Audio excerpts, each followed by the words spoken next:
आज आपण झटपट होणारी भाजी बनवूया. बटाट्याच्या चकल्या बाजरीच्या भाकरीबरोबर चपातीबरोबर एकदम चविष्ट लागणार आहे.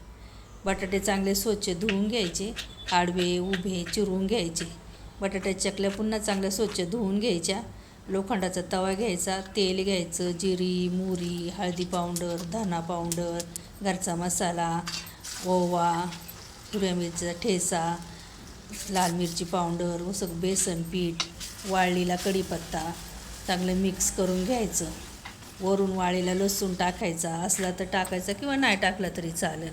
मीठ टाकायचं चवीनुसार. त्याच्यात थोडं पाणी वाटायचं, मिक्स करून घ्यायचं. वरून बटाट्याच्या चकल्या वाटायच्या, चांगल्या मिक्स करून घ्यायच्या. शेंगदाण्याचा थोडासा कूट टाकायचा, नाही टाकला तरी चालेल. झाकण ठेवायचं, 10 मिनटं शिजून द्यायच्या. 10 मिनटं झाले, शिजून झाल्यात. डब्यासाठी झटपट होणारी भाजी बटाट्याच्या चकल्या जरूर करून बघा. जरूर कमेंटमध्ये कळवा.